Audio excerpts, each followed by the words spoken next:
Waiting for. Okay, what's up, everybody? We're live. What's up, Twitter? What's up, Facebook? What's up, YouTube?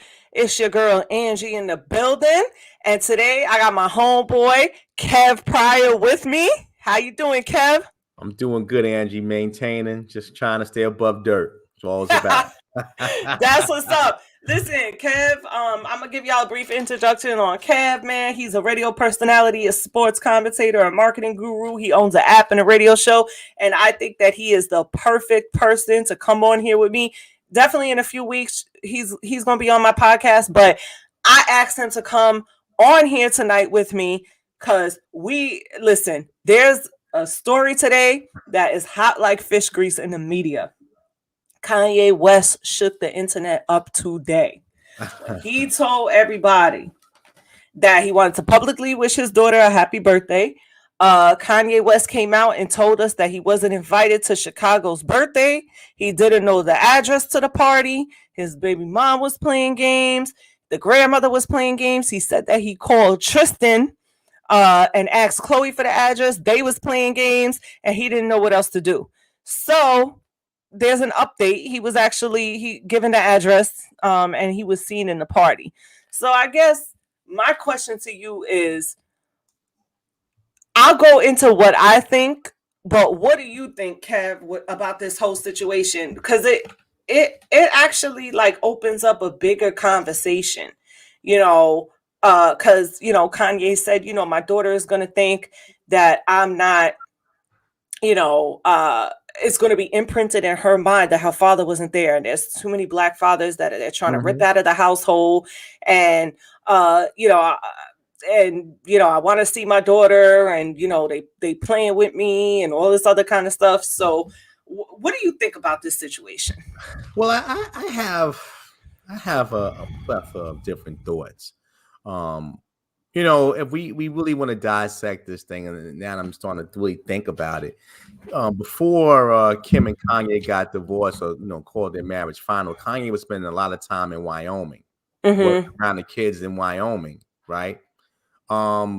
Kim has seemed to have moved on with a new boyfriend, a la Pete Davidson, and doing some things that are not necessarily Kim-like, which means that this man is opening up her horizons to a simpler life or the pleasurable things. I think that's bothered Kanye. Now, again, when it comes to your children, this is you got to co-parent. These are young kids. Whoever Kim sees or involves with, this man's going to still be in her life. But I think Kanye has to realize as well that behavior, when you have a behavior pattern that is not stable, you put yourself in that position. Obviously, people might say moving across the street was about his kids. We're going to sit back and say Kanye West can move a mile away and have his kids had a car to pick up his kids and bring them to his house.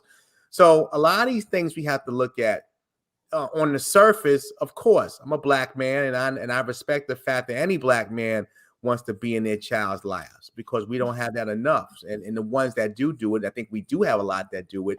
We don't get celebrated for it. So yes, that's an honorable thing, but it's also something to be said. Taking a celebrity out.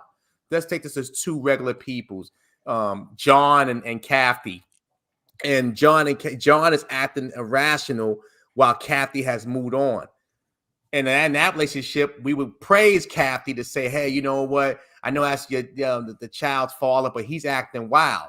We put the money in front, and we like to think things are different, and things are not different.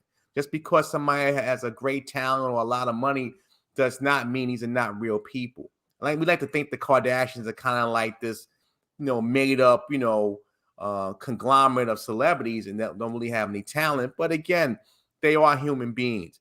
So I hope for the fact of the kids that they work it out. But also, Kanye has got to realize that, listen, this woman has moved on. And like I mentioned in previous conversations, in their relationship, there seems to be one person that wants something to continue and one that wants to move on. It seems like Kim is not tap dancing. She's going to be Kim Kardashian, but she's doing things and she's doing it in more obscurity. Kanye's got his new situation paraded out And that normally tells me that the one that's making all the noise is the one that's the most hurt. And they're doing things to try to compensate or to fulfill or to alleviate that pain. And I think that's where Kanye West is right now. That's so interesting because it's so interesting to see how everybody kind of looks at the situation a little bit different. My deep dive into the situation, and everybody knows that I love Kim Kardashian. I love her so much. She's literally my mood 24/7. Love her, love her, love her. But for this situation, I'm gonna take Kanye's side. You know what I'm saying? I'm happy that eventually they gave him the address, and Rightfully so. Right, and he was able to get in. But I could also understand the frustration of being powerless. I'm seeing it a little bit where I think, sorry if I was breathing in the mic, y'all, and y'all listening with headphones, my bad. I think that this is my opinion. I think that Kim Kardashian, I think everything's been fine with them, with the kids and stuff, until they both started dating other people. I think that Kanye West feels a way about her dating someone, and I do think that Kim Kardashian is a little jealous. You know what I'm saying? Kanye got this fly young thing, Julia Fox, I think her name is. They're, living their best life. Paparazzi. She's, the apple of paparazzi's eye. Kanye West is dressing her. They're in the media. Everything that he did to build Kim up, he to make her, this fashion icon and everything. Because, Kim talks about it and she says, in the beginning, these parties, these fashion parties, she was Kanye's plus one. And then, he was bringing her to these things. They wasn't interested in her. And then all of a sudden, after dressing her and styling her and all these years, he catapulted her. He helped catapult her to being the fashion icon that she is. So anyway, that's separate. So he's dressing this girl that had she's the new hot thing. They're parading around the town.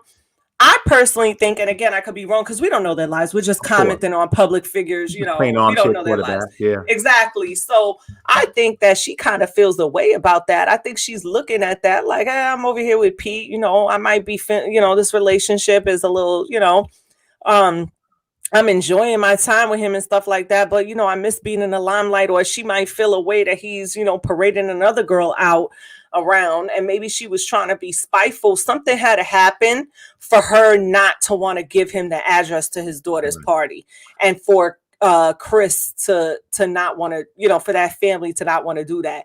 And when he made that when he made that clip today, he was real petty, Kev, because he slid in there. I called Tristan, and Tristan asked Chloe, but they're playing games. I personally think he inserted that in there to be petty and spiteful, and to let us know that Chloe is still messing with Tristan and she's an idiot too. So that was his way of spiting a situation. Let me just blow up the spot. I called, because why would he say, I'm sure, why didn't he say, I called Scott or I called Courtney? He said, I called Tristan, and Tristan asked Chloe. He wanted to let us know that she was still being an idiot and was with Tristan. Then he took a but that's my point, Angie. That has nothing to do with your kids. If it's all about your kids, why do you care what this woman is doing? And to answer your question about, Kim being jealous, obviously there's probably always a little hostility when, you see your ex, whether you want to be with him or her or not. But Kim realizes, and this is just, again, us playing armchair quarterback, Kim realizes that at the end of the day, she can go get Kanye back. She called Kanye tomorrow. Kanye's wherever he's at, he's going, no matter what, young thing. So when you got the power, you really ain't got a trip. If I know a woman wants me and I'm like, yeah, she got somebody else. I may not like that, but come to the crib, and she gonna come to the crib, then I got the control. So I'm the one with the accordion. I'm, you're Pinocchio, the puppet master. Right. So I just think that part of it has to do, and again, like I said, I like to kind of break it down to like normal folks. And we see that in everyday life. Somebody moves on and they get a new significant other, and the father or the mother of that child has a problem with the relationship and wants to use the kids as fodder to say, it's about my kids. But like I mentioned before, when Kanye West was spending 8 months out in Wyoming, his kids was in Calabasas. He wasn't with his kids. When you know, all of a sudden now I got to live across the street from my kids. I think it's bigger than that. I could be wrong. I just think that it's a situation where it's a love thing. He chased this woman for years. If you follow the Kanye West trail with the chasing Kim was dating Reggie Bush, and Kanye was like, you know, wanted to be there. He'd been chasing this woman for years. She had got married to Chris Humphries, the basketball player she was married to for 65 days or 70 days, and he was trying to get it then. So he's been chasing this woman for years, and then all of a sudden, for whatever reason, the marriage don't work. They have 4 kids. They have a family. Doesn't work out. To what we see in the media, we don't know if it's true or not. To what we see in the media is that Kanye started wilding out, going to tell him I'm running for president, hanging out with Trump, being used as a puppet if we want to believe this stuff. So at the end of the day, all of a sudden now you're the one saying, I want my wife back. I want my family back. You're the one who wilded out and left your family living in Wyoming. So, you know, we got to look at things sometimes. We can't believe our lying eyes. Sometimes we have to look at things from a distance. We live in this technology era that we look at things for the moment. Okay, today, oh, he's wrong. They're wrong and he's right, and she's right and he's wrong. Got to look at the tea leaves as best as we can. This has been a situation over a course of years that have led up to this point. And, you know, I just think that, you know, while he needs to be in his kids' lives, and I commend him for that, you got to start doing things that necessarily doesn't put people uncomfortable. Putting out a verse telling I'm going to kick Pete Davidson's ass and Pete Davidson's dating your children's mother. It's probably not the best thing. It's great for us because it's something to talk about, but in the relationship, if it's about your kids, why would you put your kids in this situation, hearing about how they're spoiled and the family got it? I don't know. Like I said again, they live in different lives, but if we look at it just as 2 people who are married and now they're separated, we see this happening every day in society where the woman uses the kids to get back at the man and vice versa, and so they're no different. Yeah, I personally think though that, you know, Kim is throwing her shots too. She's petty. The other day she was on Instagram and she posted a picture and the caption was "Suit yourself." And I'm like, I was like, yeah, that's definitely to Kanye, you know, suit yourself. Like, yeah, the way I took it is like, yeah, go ahead and have fun with that chick. Suit yourself. You understand what I'm saying? And this is what I think happened today. Mm-hmm. And this is just me and a hunch. What I think happened today was originally they probably got into some fight, and then Kim said, you know, I don't think that, you know, it's appropriate for you to come to the party. Or maybe she said he wasn't going to come to the party. By Kanye getting online and ranting the way he did, I'm sure that family had a meeting and said, listen, the internet is finna drag us. We're all going to have to disable our comments. This is going to be a shit show. We're going to have to let this man in, because if not, because everybody was enraged on behalf of Kanye. Kim is not letting him see his daughter. It was like explosive. And they make their money off social. That is their lifeline. That's why I'm not surprised when the Kardashians live off social media. Kanye doesn't have to do that. Right. Kanye is a musical genius. He doesn't need that. Social media is going to find him. He doesn't have to find social media. And as of with Kim, I think they never told him about the party. I think he found out from somebody. Probably having a party, because you would think if something's planned like that, these people got money, elaborate party, he would know the address. No, he probably didn't even know nothing. So he was like, wait a minute, they having a what? Because he was going to Miami. So he didn't think there was nothing happen. Probably go by, see my daughter. I live across the street. But, they having a birthday party and I wasn't invited. That's probably where the enrage came out. And like most people in today, 2022, they go to type in their characters. So Kanye said, he said, I'm going to this year, I'm controlling my narrative. And you know, Kanye, he has always been outspoken. He always speaks, you know, his mind and stuff like that. Kim did tell us, a couple months ago what his diagnosis was. Like, we always knew he had mental issues, but she did come out on Twitter and say it was bipolar. So he was diagnosed with that. So he is dealing with that. But I definitely believe him today, and I think that they had an emergency meeting, or maybe they were possibly filming maybe their new season of the reality show, and they probably had a meeting and said, we gotta get him in here, because if not, we are going to have to all disable our comments, because I'm sure millions of people ran to her page and started probably spamming and bullying all of them. And the Kardashians knew, we got to get him in here, because Kanye is going to be on a rampage and we're going to have to shut our social media down. And he plays the game just like they play it. So, it's not a situation of a guy like, in the past, a Reggie Bush or, a Miles Austin, some of the other guys, even the Chris Humphreys. No, Kanye plays the game. He got plenty of time to play Mr. Petty. And again, they got this new Hulu show. And again, they don't want to look bad, because you need that audience. So that's what I think this is. I think that they didn't want to look bad. So Kanye, because immediately after the rant, all of a sudden he got what he wanted. He's in the party, because Kanye's got to also realize that again, they got it's like, okay, we got guns, we all got guns. Okay, so we all gonna get shot. So he can't just come in like, well, I'm Kanye West, because the Kardashians they hold their own weight. I mean, he didn't make Kim. Kim, their family. I mean, if maybe Ray J could have a claim of that, but he didn't make Kim. So he came to the situation. They were a power couple. So you ain't come. She had hers, you had his. Maybe you had a little bit more, whatever. But she wasn't missing no meal. So you gotta balance. You ain't guard the situation, because that woman, again, like I said, she done been with plenty of men before you. So that's 99 problems, but that ain't one of them. Man, listen, we just wanted to come on here and give our hot take. We're not gonna be here all night, y'all. Put in the comments what y'all think about this whole situation. I'm glad he was able to get in the party. I hope, this is starting to get messy, so let's see how this is gonna unfold. The Kardashians live for messy, though.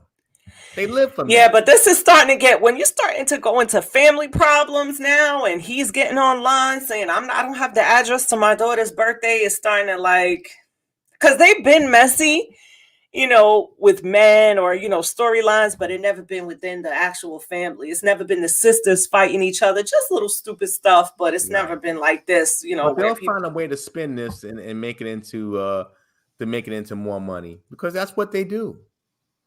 They're marketing geniuses. I mean, I'm an advertising person, so I give credit where credit is due. You do not have to like the Kardashian. You have to like Kris Kardashian. You don't have to like Kris Jenner. Kris Jenner, right? Excuse me. I'm sorry. Right. Robert Kardashian is turning in his grave. But you don't have to like these people, but they are marketing geniuses. Look, we are on 10 o'clock at night on a Saturday talking about the Kardashians and Kanye West. Not that that's what they wanted when the day started, but they'll find a way to spin it, because that's what they do.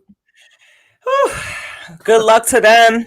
Shout out to Kanye. I'm glad he was able to get in his daughter's party. But before we get out of here, there's, you're a sports guy. You do sports commentary. Tell the people where they can find you. And then we're going to go into this quick topic on Antonio Brown real quick before we get out of here. Well, again, you can catch my talk show, 9 Feet Lounge, every morning from 6 to 9 a.m. Eastern on a bunch of networks. Rough Riders Radio, Backstage Radio. You can also catch our clips and podcasts on everywhere you get your podcasts at, from iHeart to Prime Music to Deezer to Pandora and so many more others. But my sports show, the Bottom Line Sports Show, will be starting in March on the Backstage Network, Dynasty Radio, and also will be on iHeart, Deezer, and Amazon Prime. That's what's up.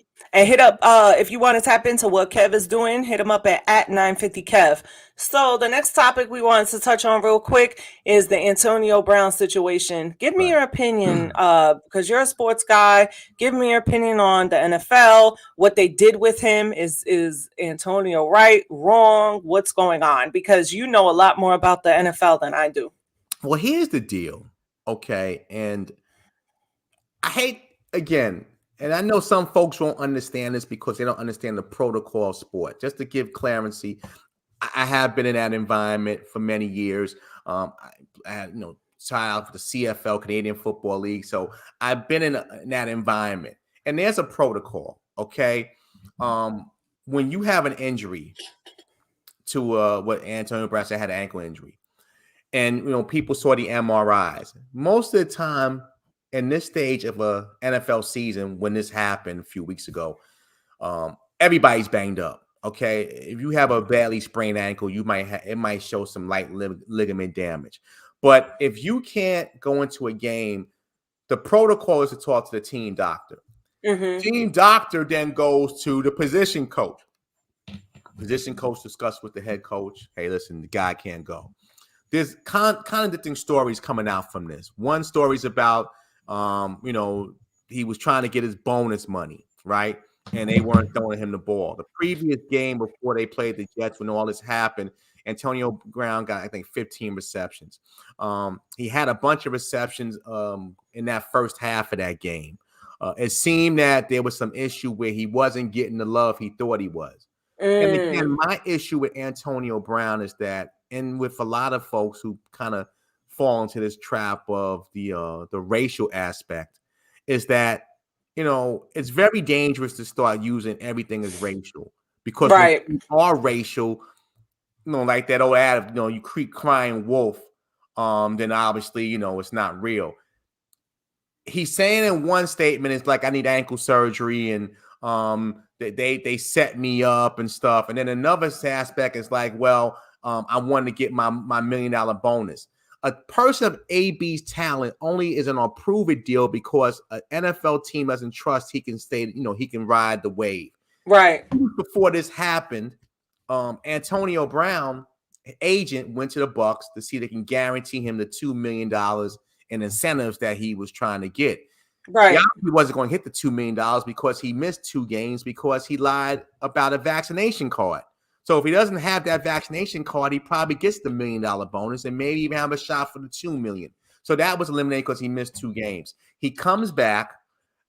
His agent goes to the team and says, hey, can you guarantee that money for the rest of the year? They declined. So all of a sudden they decline. AB has this problem with, like, I'm not getting the ball enough and I'm leaving. Now, he just came out recently and said maybe what I did, taking off my jersey and running in the middle of the end zone with no shirt on and waving, was the wrong idea. The thing about it is this: Antonio Brown, if you go back in his background, it's a lot of things you can pick out. It's a lot of things this guy has had. All of a sudden, a man of this talent that, again, could be pretty much a Hall of Fame receiver is getting prove-it deals because teams can't trust you. And if teams can't trust you for a reason, that's a problem. The man walked away from $30 million a couple of years ago from the Raiders. All he had to do was sign up for week 1. He's running around him. I can't get a proper helmet. Lord, we got to stop looking at these things, and we got to stop questioning everything as being racial. This situation is Antonio Brown. This is not a white or black thing when it comes. This is all him. And again, like I said, some folks don't understand the protocol. It's a lot of things with the NFL that ain't right. Having one black head coach is a problem. Having no African-American owners is a problem. Having lack of leadership in the front office is a problem. Those are documented facts, and we can talk about that as truth. Right. But when it comes to AB, I'm sorry, I can't give him that, because 1 minute it's about money, then you say you need ankle surgery. Which is it? If you need an ankle surgery, then why you complain about bonus? If you knew you had to have surgery, you wasn't going to be able to play anyway. So, we got to be careful as people of color hollering about, racism, this and that, because when something really is racist, we don't talk about it. We should be talking about the fact there's only there's only Mike Tomlin and nobody else in the NFL, which is 85% African American. We don't talk about that. Non-African American, right? I'm sorry? You said 85% African American. You mean not African? No, players. Oh, yes. Right. Mm-hmm. Control the league. But we weren't about AB and no. Let's turn the soapbox about ownership, head coaching, and that type of thing, because that's where it's at. It's not, absolutely. I can't give it to him on that, because again, and if you follow the other story about the internet model that was in his room the night before the game, and again, like I said, I mean that doesn't equal out what he's mentioning, but it's just where there's smoke, there's fire. So I can't give it to him. I really can't.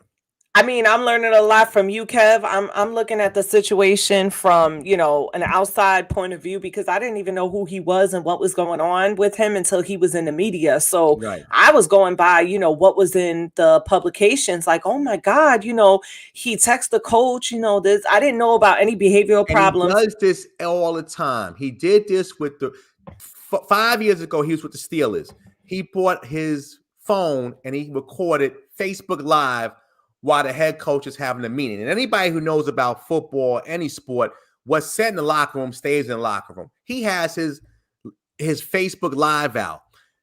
3 years ago with the Raiders, he recorded conversations with his head coach. Now, John Gruden, we know, is not somebody we all love. He's got some issues, and we know that. But he recorded those things, and then he played them on social media. So he's used to doing this. This is nothing new. He records conversations. So anybody has a conversation with Antonio Brown, and you had it on a phone, if you go against what he wants, it's going to come out, and that's just the way it is. So he's had issues with his child's mother, and he's called executives crackers. I mean, he puts himself in this position, and people want to create it and say, "Oh, it's his mental health." No, maybe he's just an asshole. Oh, he's been something mental. Maybe it's not mental. Maybe it's just who he is. Right. But again, like after you get to a certain point in life, as we all do, because sometimes we're rewarded for our talent, but just like a lot of people in music or in business, if you're not, that talent will eventually fade. Especially in athletics, you can't play at that level forever. So what happens once you get older, and then a guy like this who has, I'm sure, will want to eventually be known as one of the greats and go into the Hall of Fame. They remember this stuff. Terrell Owens and some of these other guys should have been first ballot Hall of Famers. They weren't, because people remember what they did when they were playing. Now, he makes Terrell Owens like a choir boy, because T.O. had no issues off the field.